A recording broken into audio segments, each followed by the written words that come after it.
بسم الله الرحمن الرحيم الحمد لله رب العالمين الصلاة والسلام على رسول الله وعلى آله وأصحابه ومن والاه وبعد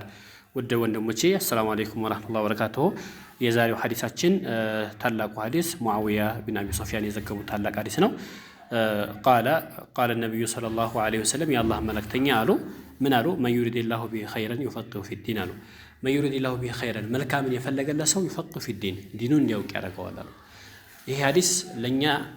ሚዛን ራሳችን የምንመዝንበትና ሚዛን ላይ የምናስቀምጥበት ትልቅ የሆነ ሐዲስ ነው በእውነት ሐዲሱ ለተረዳ ሰው ማትኗ ትንሽ ናት እንደምትመለከቷት በጣም አጀብ من يريد الله به خيرا يفقهه في الدين በጣም ትንሽ የሆነች ሐዲስ ናት ግን ትልቅ መልእክት የያዘ ሐዲስ ነው ማለት ነው አላህ Subhanahu Wa Ta'ala ለኛ መልካም እንሽቶልናል ኸይር ነገር መርጦልናል ይሄ ሐዲስ ለኛ መልስ ነው ማለት ነው እኛ ዕውቀት ላይ ትኩረት የምናደርግ ከሆነ በምንችለው አቅም ግድ ሰፈር መውጣት ላይ ይተበቀብን ይችላል በቤታችን ሆነን በኦንላይን በስልካችን ባገኘው አጋጣሚ ባገኘናት ክፍት ሰዓት መስጂድ እየተመላለስን ቁርአን የምንቀራ ከሆነ ዲናችንን የምንማር ከሆነ አንዳንድ ሐዲስ በየቀኑ አሁን ይሄ ቪዲዮ ራሱ እንደ ኢልም ነው የሚቆጠረው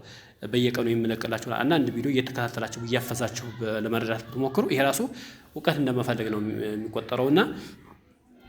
ይሄንን ሐዲስ እንደ ትልቅ መለኪያ አድርገን እንያዘው ማለት ወዳለሁኝ ማለት ነው ስለዚህ አላህ Subhanahu Wa Ta'ala ለኛ ኸይር መሻቱን ምናረጋግጥበት ትልቅ የሆነ ሐዲስ ነው ኢልም ላይ ትኩረት እያደረግን ከሆነ ቁርአን እየቀራን ከሆነ ዲናችን እየተማርን ከሆነ በኦንላይን በስልካችን ቤታችን ቁጭ ብለን ሌላው ቢቀር ቤታችን ቁጭ ብለን እነዚህ ቪዲዮዎችን እያየን እስላማዊ የሆኑ ትምህርት የሚያስተምሩ ቪዲዮዎችን እያየን ዕውቀትን የምንቀስም ከሆነ አላህ Subhanahu Wa Ta'ala ለኛ ኸይር እንደመረጠልን እንደሻለን ማረጋገጫ ነው ማለት ነው ነገር ግን ከኢልም የራቀ እንደሆነ ለኢልም ምንም አይነት ቦታ የሌለ ከሆነ ኢልም ላይ ምንም አይነት ትኩረት ማንሰጥ ከሆነ ከትልቅ የሆነ መልካም ነገር እንደራቀን አላህ Subhanahu Wa Ta'ala ለኛ ኸይር ነገር እንዳልወደደልን ነው የሚቆጠረው ማለት ነው እዚህ ጋር የሰዎች በጣም የተሳሳተ ትልቅ መመዘኛ በአሁን ዘመን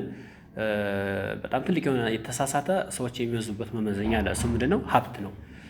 አንድ ሰው የተሻለ ያማረ ቤት ሲኖረው ያማረ መኪና ኖሮት የተንዳለቀቀ ህይወት ያማረ ልብስ ለብሶ ዝንጥ ብሎ ሲኖር አላህ ይወደደው ይመስላችኋል ነብያችን ሰለላሁ ዐለይሂ ወሰለም በሐዲስ ምንድነው ያሉት አላህ Subhanahu Wa Ta'ala ዱንያ ለሚወዳትም ለሚወደውም ለማይወደውም ለካፊሩም ለሁሉም ይሰጣል አሉ ለሁሉም ነገር ግን ዲንን ለሚወደው እንጂ ለማንም አይሰጥም አሉ ነብያችን ሰለላሁ ዐለይሂ ወሰለም ያቻው አይደለ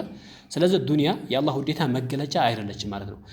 እንዲያውም ነብያችን ሰለላሁ ዐለይሂ ወሰለም በሌላ ሐዲስ ምንድነው ያሉት ዱንያ የትንኝ ክንፍ ያክል አላህ ዘንድ የምትመዝን ቢኖር ኖሮ አሉ ዱንያ የትንኝ እንግዲህ ተመልከቱ ትንኝ ቀርቷል ክንፉ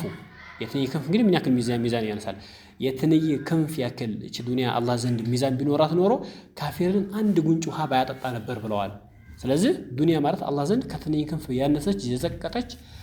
ግም የሆነ ቆሻሻ ነገር ነው ማለት ነው ስለዚህ ዱንያ አላህ ዘንድ የሰውን ውዴታ የሰውን ማንነት መለኪያ አይደለችም አላህ ዘንድ ማለት ነው ለቁንስ አላህ ዘንድ ተወዳጅ የሚያደርገው አላህ ላንተ መልካም እንደሻለ እንደወደደልህ ማረጋገጫ ዲን ሲሰጥ ዲንህን እንድታውቅ ሲያደርግ ኢልም እንድትማር ቁርአን ላይ ትኩረት እንድታደርግ ሲያደርግ ነውና ይሄን ሐዲስ እንደ ትልቅ ማስረጃ እንደ ትልቅ መለኪያ እንደ ትልቅ ራሳችንን የምንመዝንበት መመዘኛ አርክተን እንያዘው እንወሰደው ማለት ወዳለው ይሄ ሐዲስ በጣም ምርጥ የሆነ ሐዲስ ነው ሐዲሱ አጭርና ተፈዙት عن معاوية بن أبي سفيان رضي الله عنه قال النبي صلى الله عليه وسلم ما يريد الله به خيرا يفقهه في الدين رواه أو متفق عليه ነው ቡኻሪና ሙስሊም የዘገቡት ሐዲስ ነው ሐዲሱን ለማፈዝ ሞክሩ ማለት ነው جزاكم الله خيرا እኔንም ሰብስክራይብ ላይክ ሼር ማድረግ አበረታቱኝ ቻናሌን በደንብ አሳድጉልኝ ማለት ነው እንደዛ አጫጭር የሆኑ ሐዲሶችን ወደ እናንተ ለመላክ ሞራል እንዲኖረኝ እናንተም አበረታቱኝ ማለት ወዳለው جزاكم الله خيرا السلام عليكم ورحمة الله وبركاته እንደዚሁ ደግሞ ይሄ ኢልም ሰደቃ ጃሪያ ነው ቋሚ የሆነ ዕውቀት ነውና ሸርሸር በማድረግ እናንተም የአጅሩ ተካፋዮች ሆኖ ማለት ነው የሰው ልጅ ሲወት ስራ ሁሉ ይቋረጣል ሶስት ነገር ብቻ ሲቀር ከዛ ውስጥ አንዱ ዕውቀት ነው ኢልምን ለሰዎች አስተላልፎ የሄደ ሰው ያ ዕውቀት ሰዎችን እስካገለገለ ድረስ ሰዎች በዛ ዕውቀት እስከተጠቀሙበት ድረስ የዛ የአጅሩ ተካፋይ ይሆናል ማለት ነው እንደዚህም ደግሞ አዳሉ አላል ኸይሪ ከፋኢሊ በመልካም ነገር ላይ ያመላከተ ሰው ያ ሰውዬ ልክ ይሄን መልካም ስራ እንደሰራ ነው የሚቆጠረውና የኸይር ተካፋዮች እንሆን ማለት ወዳለው جزاكم الله خير السلام عليكم ورحمة الله وبركاته